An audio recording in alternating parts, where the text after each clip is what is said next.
wabarakatuh. Mawala la haula wala quwwata illa billah, amma ba'd. Yang sama-sama kita hormati segenap keluarga besar DKM Masjid Nurul Akbar, di bawah penasihat kita dan orang tua kita Bapak Haji Jailani, segenap para asatizah, para shaimin, shaimat, yang mudah-mudahan kita semua sebagai calon-calon penghuni surganya Allah Subhanahu wa ta'ala. Alhamdulillah, di malam ke-14 dari bulan suci Ramadan, kembali kita dapat bertemu dan berkumpul di rumahnya Allah Subhanahu wa ta'ala. Kita berdoa mudah-mudahan ibadah puasa yang baru saja kita rampungkan tadi senantiasa diterima oleh Allah Subhanahu wa ta'ala. Adapun yang belum kita kerjakan, kiranya Allah memberikan kekuatan lahir dan batin sampai di penghujung Ramadan nanti. Amin ya Rabbal. Ibu bapak yang saya muliakan, langsung saja masuk gigi 4.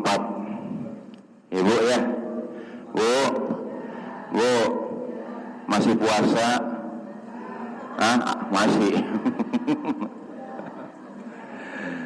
Ibu bapak yang saya muliakan, malam hari ini tidak terasa kita sudah masuk di episode kedua, atau lebih yang dikenal sebagai fase kedua turunnya ampunan. Tidak terasa lika-liku Ramadan begitu banyak yang diberikan oleh Ramadan kepada kita.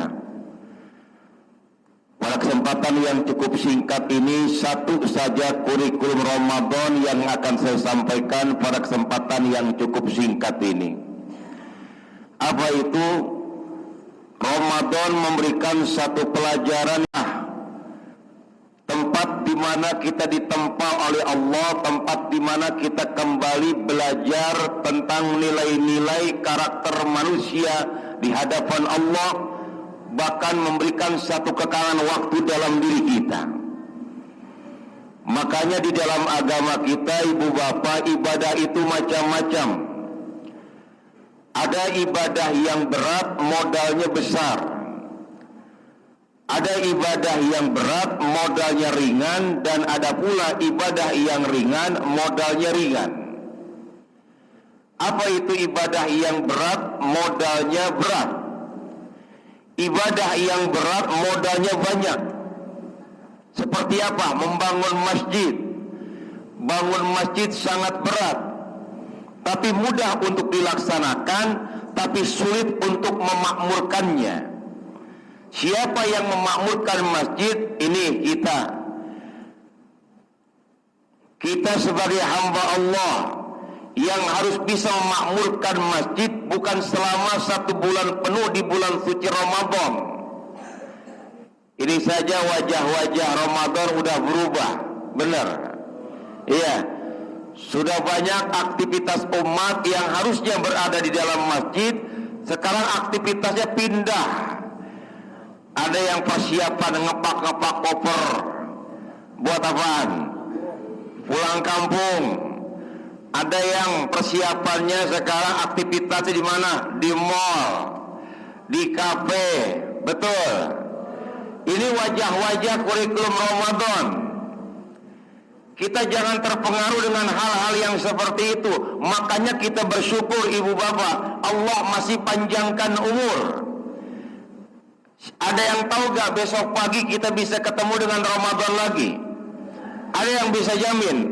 Enggak ada yang bisa jamin, Pak. Mumpung Allah masih ingatkan kepada kita, mumpung Allah masih memberikan satu kenikmatan yang Allah hamparkan kepada kita ini malam tuh. Makanya inilah ibadah yang berat, modalnya sangat berat. Selesai Ramadan, ayo pelajaran di Ramadan harus kita praktekkan dalam kehidupan kita. Saya mau tanya, Bu, tadi siang panas gak? Panas gak Pak tadi?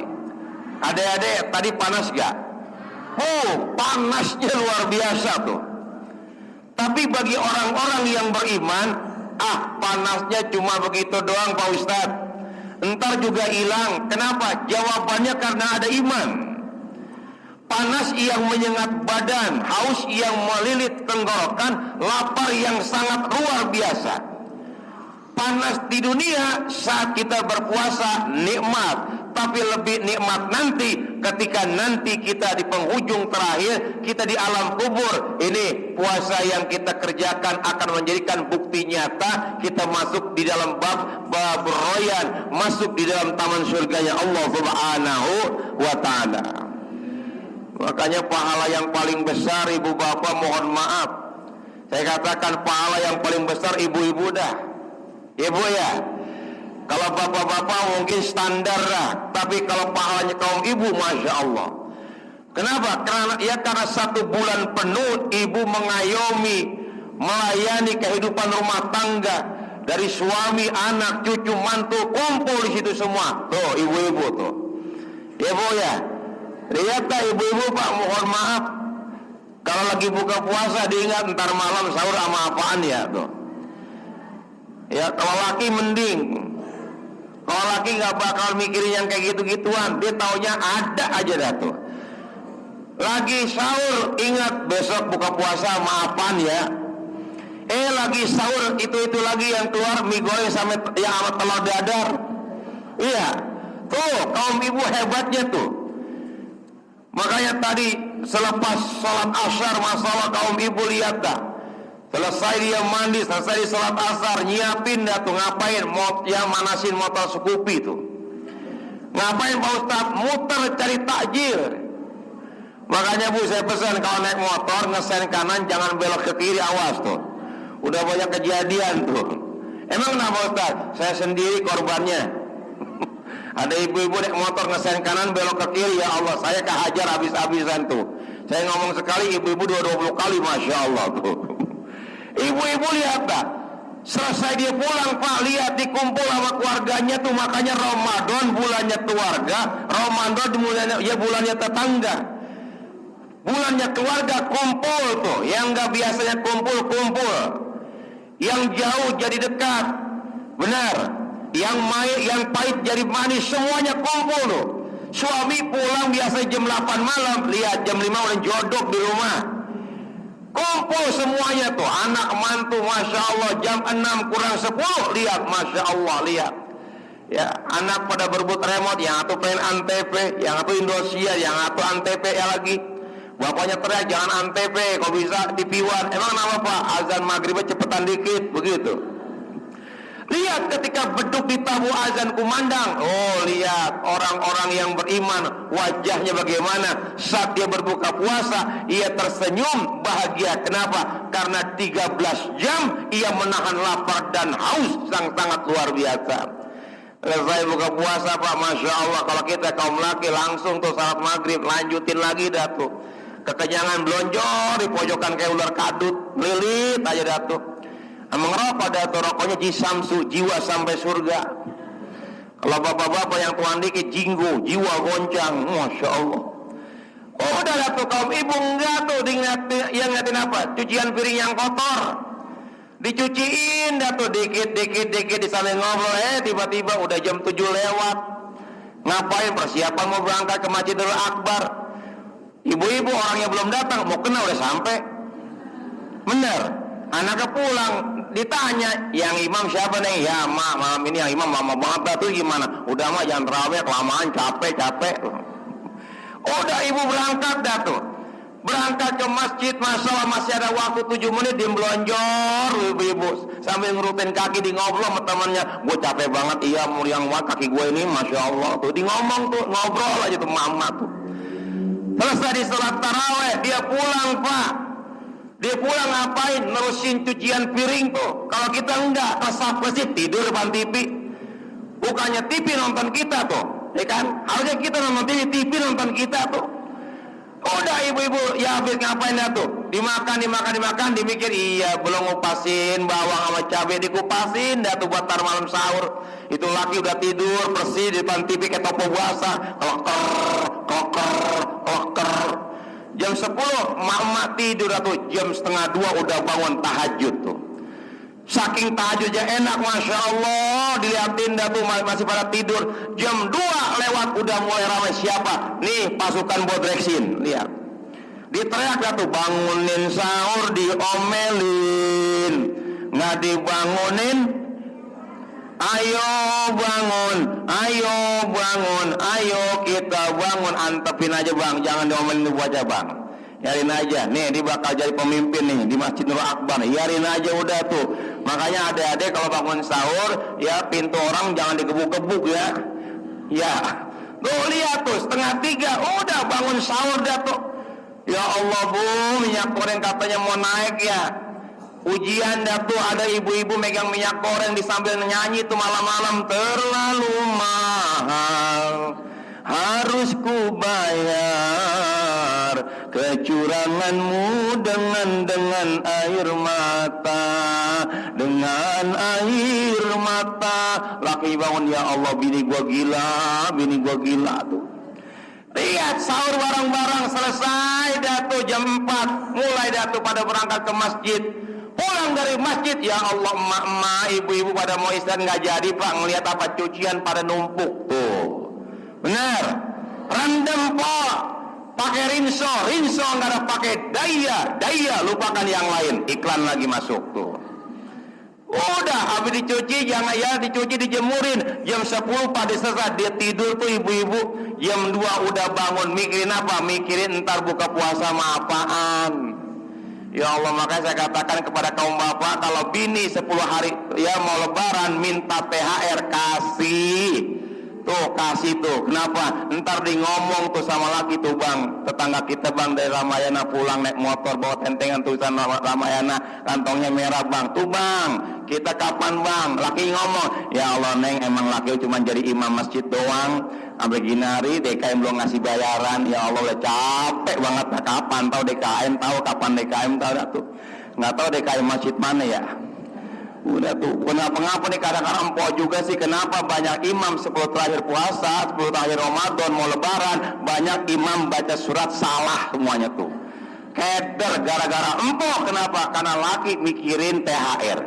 Baca surat Al-Maun bolak-balik imam bacanya salah, makmum goblok juga lagi. Ya, dibaca tuh ara'aital ladzi yukadzibu biddin fadzalikal ladzi yad'ul yatim wa la yahuddu 'ala ta'amil miskin wa wailul lil musallin alladzina an'amta 'alaihim ghairil maghdubi 'alaihim waladdallin. Makmum goblok, amin. Gara-gara empok nih mikirin apa THR tuh. Ya, inilah wajah Ramadan, lihat 10 terakhir, lihat nanti ya yang sholat tarawih tinggal 2 shot doang, usia 70 tahun ke atas. Nih wajah-wajah orang pilihan Allah. Makanya ibu bapak, Ramadan secara sekali memberikan satu apa? 2 yang kita angkat pada malam hari ini apa itu? Yang pertama, Ramadan mengajarkan kita cinta sesama. Yang kedua, mengedepankan tingkat kedermawanan. Apa itu? Inilah yang harus kita tekankan. Kita berpuasa, ingat puasa bulannya tetangga. Lihat tetangga kita makan apa yang perlu kita bantu. Ramadan inilah memberikan satu pelajaran yang sangat berharga lewat butir-butir mutiara hikmah yang terpendam yang harus kita jalankan. Ramadan bulan kedermawanan, ditempa iman kita untuk berinfak dan lain sebagainya. Tapi mohon maaf, selesai Ramadan itu pun harus kita tempatkan pada posisi yang benar. Jangan ketika Ramadan kita berinfak, mengeluarkan zakat dan lain sebagainya, selesai Ramadan, selesai itu semua. Selesai Ramadan, selesai tidak ada lagi yang hatam Al-Quran. Salah. Selama Ramadan dia rajin ke masjid 5 waktu berjamaah. Selesai Ramadan 3 bulan kagak ke masjid lagi tuh. Pelajaran inilah yang harus kita terapkan ibu bapak. Yang terakhir apa? Ramadan bulan cinta sesama. Siapa yang harus kita cintai ibu? Ya, ada saudara-saudara kita, ada anak-anak kita yang perlu kita bantu. Siapa? Anak-anak yatim. Itulah yang harus kita perhatikan di bulan yang penuh makna ini, di bulan yang penuh dengan kemuliaan ini. Kenapa? Nabi pernah mengajarkan itu semua. Suatu ketika di hari raya Idul Fitri nanti kita lihat nih, siapa di antara mereka ya, yang empati kepada anak-anak yatim, atau pura-pura menikmati kenikmatan hari raya dengan kemeriahan, bahkan kenikmatan dunia, makanan yang enak, pakaian yang serba memikat. Tapi lihat, Nabi ketika hari raya selesai salat Idul Fitri, beliau pulang ke rumah. Para sahabat kembali ke rumah masing-masing, tinggal Nabi seorang di dalam masjid. Saat itulah Nabi pulang, selangkah, dua langkah. Ketika langkah ketiga, Nabi menghentikan langkahnya. Kenapa? Karena Nabi melihat ada sekelompok anak kecil bermain ke sana kemari, riang gembira bersama ayah dan ibunya. Nabi tersenyum melebar. Kemudian Nabi melanjutkan lagi perjalanannya, selangkah dua langkah. Nabi terhenti. Kenapa? Karena di pojokan sana, di ujung gang jalan sana, ada seorang anak kecil yang duduk bersimpu bertatakan padang pasir, wajahnya berhias debu jala, rambutnya gimbal, tubuhnya bergetar seolah-olah menahan lapar. Tangis ledakannya luar biasa. Saat itulah Nabi menghampiri ini anaknya sambil bertanya, "Wahai anakku tercinta, kenapa kau menangis di hari fitrah ini? Kenapa kau menangis di hari yang penuh kemuliaan ini? Mana ayahmu dan di mana ibumu?" Ini anak kecil, ibu bapak enggak tahu kalau yang bertanya adalah Rasulullah. Saat itulah anak kecil yang menjawab dengan jawaban yang terbata-bata, "Tuhan, kalau Tuhan bertanya di mana ayahku, di mana ibuku, kenapa aku tidak bergabung dengan teman-temanku? Saya malu, Tuhan. Ayahku telah gugur di medan tempur bersama sahabat Rasul, sedangkan ibuku menikah lagi dengan laki-laki yang tak berperi kemanusiaan. Saya diusir dari rumah tangga ibu saya dicampakkan ke panggung dunia. Saya sebatang kara di hari raya Idul Fitri. Saya tidak punya siapa-siapa, Tuhan." Ingat, ada warning dari Nabi. Saat itulah Nabi wajahnya berubah. Yang tadinya nampak bias kegembiraan berubah total, duka yang sangat mendalam. Saat itulah kelopak Nabi air matanya ngembang, tahu ngembang. Ya, kemudian setetes dua tetes Nabi bersedih. Kemudian diangkatlah ini anak yatim perlahan-lahan sambil diusap-usap, dibersihkan wajah yang berhias debu jalan tadi, sambil diusap-usap kepalanya sambil mengatakan, "Wahai anakku tercinta, jangan bersedih, hapus duka dalammu.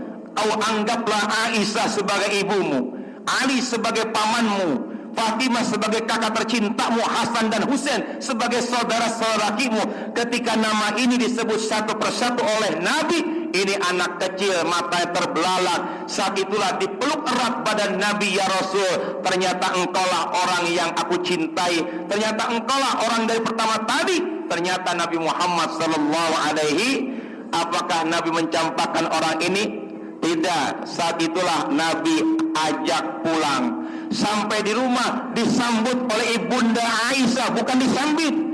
Disambut dengan apa? Dengan kegembiraan. Bertanya kepada ini Nabi, "Ya Rasul, anak siapa ini?" Kata ini Rasul, "Ya Aisyah, inilah anak kita. Jadikan anak kita, jadikan anggota keluarga baru kita, mandikan ya Aisyah." Saat itulah Aisyah tersenyum ketika Rasulullah membawa seorang anak yang penuh dengan cintanya luar biasa. Coba kalau zaman sekarang suami pulang dari mana-mana bawa anak, gimana tuh suara bini? "Bang, anak siapa bang? Awas tuh bang," kan begitu. Ya Allah, apakah diusir? Enggak, sama Nabi dimandikan tuh. Setelah dimandikan diapain, Bu? Dikapanin? Bukan. Setelah dimandikan dikasih makanan yang enak-enak, dikasih baju, bersih semua. Apa kata ibunda Aisyah setelah makan? Aisyah mengatakan, "Wahai anakku tercinta, silakan kau bergabung dengan teman-temanmu di sana. Silakan main futsal sana." Di mana? Di Pero sono. Ya, di Pero. Udah tuh, lari nih anak kecil, adik-adik. Lari nih anak kecil, Pak. Ketika lari ini anak kecil nyanyi tuh, "Hei Tayo, dia habis kecil ramah." Tuh bocah ngeteh itu dia tuh. Lari dah tuh. Ketika bergabung ini temannya nanya, "Wahai sahabatku, bukankah engkau orang yang tadi di sana?" "Betul." "Bukankah wajahmu jelek?" "Betul." "Bukankah pakaianmu compang-camping?" "Benar." "Tapi sementara sekarang kau sudah bagus dan bersih, apakah kau punya ayah dan ibu?" Dijawab sama ini anak, "Naam, ayahku Rasulullah, ibuku Aisyah, saudaraku Fatimah, Hasan dan Husain, itulah keluarga baruku." Saat itulah tersenyum ini anak. Apa jawaban teman-temannya? Jawaban teman-temannya ngomong, "Coba bapak kita pada mati." Tuh. Masya Allah, hebatnya ini anak yatim di zaman Nabi. Makanya Nabi tidak mau menyanyiakan hak-hak anak yatim. Saat itulah ayo kita penuhi dalam Ramadan ini. Mudah-mudahan inilah kurikulum yang pertama yang harus kita tebarkan. Cinta sesama, tumbuhkan kedermawanan yang hasil daripada bulan suci Ramadan. Kita berdoa mudah-mudahan Allah berikan kekuatan lahir dan batin sampai di penghujung Ramadan ini tetap semangat. Ujian belum selesai, masih banyak ujian yang harus kita hadapi, baik yang terlihat maupun yang tidak terlihat. Mudah-mudahan Allah berikan kekuatan lahir dan batin, iman dan takwa.